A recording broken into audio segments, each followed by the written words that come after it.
नमस्कार मित्रों, आप देख रहे हैं आपका अपना YouTube चैनल अनुराग महोबा ब्लॉग।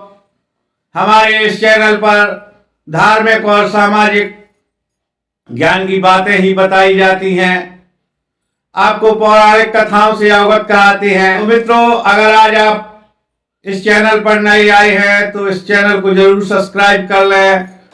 आप सभी लोगों को बहुत बहुत धन्यवाद। वीडियो को लाइक जरूर करें। आज का विषय बहुत अधिक गंभीर है, आप सभी लोग वीडियो अंत तक जरूर सुनें। और अगर आपको वीडियो पसंद ना आए तो आप भले ही अन कर दें। कभी कभी हमारे आपके जीवन में ऐसी परिस्थितियां बनती हैं कि जब हमने कोई भी अपराध नहीं किया या हमारी कोई गलती नहीं होती है, हमें दूसरे के किए हुए अपराधों का दंड मिलता है। उस स्थिति में मनुष्य जब फंस जाता है तो ऐसा लगता है मानो ये जीवन भंवर में फंस चुका है और कोई उपाय नहीं सूझता है। जैसे भंवर में पड़ा हुआ मनुष्य एकदम नीचे ही चला जाता है, वैसे ही वो पतन की ओर ही चला जाता है। और ऐसी ही स्थितियों से गुजरे महात्मा कर्ण, और उसमें उनका कोई अपराध नहीं था, अपराध था उनकी माँ का। आज मैं आपको माता कुंती के द्वारा की गई कुछ ऐसी गलतियों के बारे में चर्चा करना चाहूंगा कि आप भी स्वयं कहेंगे कि हाँ, ये माता कुंती की गलती थी। और वैसा ही आज हमारे आपके समाज में भी काफी हद तक देखने में आता है, लेकिन महापुरुषों के ही उदाहरण दिए जाते हैं। इसलिए मैं आपको माता कुंती के और कर्ण के उदाहरण से ये बात बताना चाहता हूं कि कर्ण कितने निर्दोष निष्कलंक होते हुए भी कितने बड़े पाप के गर्त में चले गए। और वहीं एक और माता कुंती, जिन्होंने केवल अपने जीवन में एक स्वार्थ को ही महत्व दिया। उन्होंने अपने सिद्धांतों को हमेशा पुष्ट किया जो उनका मानना था, क्योंकि शास्त्रों के अनुसार बताया जाता है माता कुंती बचपन से ही ऋषियों मुनियों की सेवा आदि में तत्पर रहती थीं। उन्हें धार्मिक सभाओं में प्रवचन आदि सुनने का बड़ा शौक था।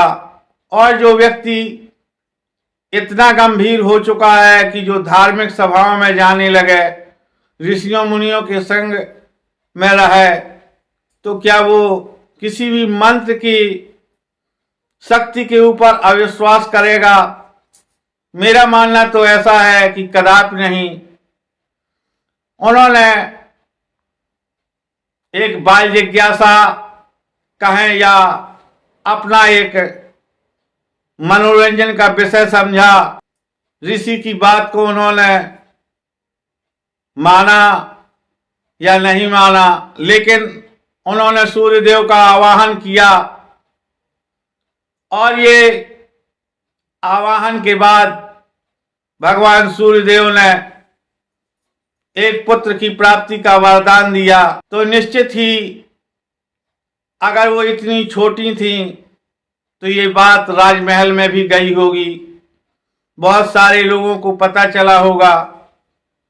लेकिन उन्होंने उस बालक का त्याग कर दिया केवल अपनी पारिवारिक मर्यादा को बचाने के लिए। और माता कुंती ने जो एक निश्चय लिया ऋषियों की शक्ति को आजमाने का, मेरे दृष्टिकोण में तो ये एक पाप से कम नहीं है। क्योंकि हमारे सनातन समाज में शुरुआत से ही यही सिखाया जाता है कि ऋषि मुनि देवी देवता सभी जो है हमारे लिए आदरणीय हैं। और अगर आदरणीय की बात ना मानी जाए तो ये अधर्म के समान है। दूसरे, माता कुंती ने कभी जो है जिक्र नहीं किया कि मेरे कोई संतान है या मैं एक पुत्र की माता पहले हूं। तो अगर अपराध हो जाता है उसको छिपाना भी एक तरीके से। और जब पांडवों के द्वारा पांचाली को लाया जाता है तब वो भले ही अनजाने में कह बैठी कि जाओ पांचों बराबर में बांट लो, लेकिन उनको पुनः विचार करना चाहिए था कि क्या कोई स्त्री बांटने की वस्तु है। अगर कोई वस्तु होती तो निस्संदेह बांटा जाना चाहिए था, लेकिन वहां पर पांचाली को वो पांचों के साथ विवाह करने के लिए प्रेरित करती हैं कि हमारा वचन तो मिथ्या नहीं हो सकता।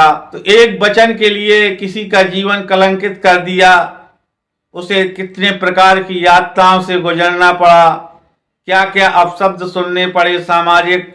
और स्वयं सोचने वाली बात है कि कितना बड़ा मानसिक आघात पहुंचता होगा जब 1 वर्ष के बाद उसको अपनी निष्ठा दूसरे पर समर्पित करना होगी। इसके बाद भी माता कुंती के अपराध रुकते नहीं हैं। जब वो देखती हैं कि अब महाभारत का युद्ध निश्चित ही होने वाला है, इसको कोई टाल नहीं सकता है, तब जाती हैं माता कुंती कर्ण के पास। क्या वो राज्यसभा में नहीं कह सकती थी कि नहीं, वो सूत पुत्र नहीं, वो कुंती पुत्र है। और शायद अगर उन्होंने उस राज्यसभा में ही कह दिया होता जहां पर सारे राजकुमार अपनी अपनी प्रतिस्पर्धा में भाग ले रहे थे और अपनी कलाओं का प्रदर्शन कर रहे थे, तो क्या युधिष्ठिर, भीम आदि जो है उसे बड़ा भाई न स्वीकार करते। लेकिन कुंती का वहां स्वार्थ फिर प्रबल हो उठा। उसे अपना सम्मान जाने की चिंता हो गई। कुंती चुप रही। उसे बार बार सूत पुत्र राधे जैसे संबोधन मिलते रहे, लेकिन ये मां चुप रही। वो अपमानित होता रहा, ये मां चुप होती रही। लेकिन जब इसका स्वार्थ यानी इसके पुत्रों के ऊपर बात आने लगी तब माता कुंती सहर्ष पहुंच जाती हैं कि नहीं अंगराज, तुम मेरे पुत्र हो। जरा सोचिए कितना बड़ा स्वार्थ है ये। जब तुम अब तक चुप रही तो निश्चित ही आज भी चुप रहना चाहिए था। परिणाम कुछ भी होता, भले ही पांडव मारे जाते।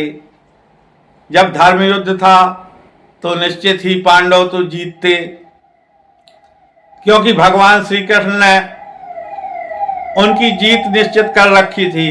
लेकिन आप जाती हैं अपनी ममता को बेच करके कर्ण की वो अमोघ शक्तियां ले आती हैं। उसके 5 बाण आप ले आती हैं जो भगवान परशुराम के द्वारा श्राप देने के बाद दिए गए थे कि कर्ण ये अमोघ है और इन 5 बाणों के द्वारा तुम जिसका चाहे संहार कर सकते हो। और कर्ण ने जानते हुए भी वो 5 बाण साहस दे दिए। अगर कोई सामान्य मनुष्य होता तो उसका लज्जा से सर वहीं झुक जाता, आत्मग्लानि से भर जाता।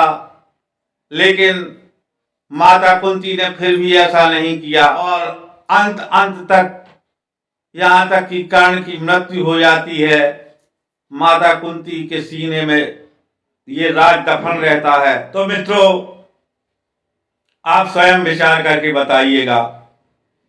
मैंने तो अपने विचार रख दिए। मेरी दृष्टि में माता कुंती का बहुत बड़ा अपराध है जो कि उन्होंने कर्ण के साथ किया, और उसी के परिणाम स्वरूप उनको अकाल मृत्यु प्राप्त हुई। क्योंकि शास्त्रों में ऐसा बताया गया है कि जल से डूबकर मर जाए कोई, या अग्नि से, या किसी दुर्घटना में मृत्यु को प्राप्त हो, वो अकाल मृत्यु की श्रेणी में आती हैं। और जब ये महाराज धृतराष्ट्र के साथ में महात्मा विदुर के साथ वन प्रखंड में निवास कर रही थी, तब ये वन की आग में जलकर मरी। तो मैं तो ये मानता हूँ कि जो उनके पाप कर्म थे, उन्हीं के कारण उनको ये अकाल मृत्यु मिली। बाकी आप सभी लोगों के कमेंट्स की प्रतीक्षा रहेगी। आपको जैसा भी लगे आज का वीडियो, अपनी राय जरूर दें और खुले दिल से स्वागत करूंगा आपकी राय का। बहुत बहुत धन्यवाद। जय श्री राम।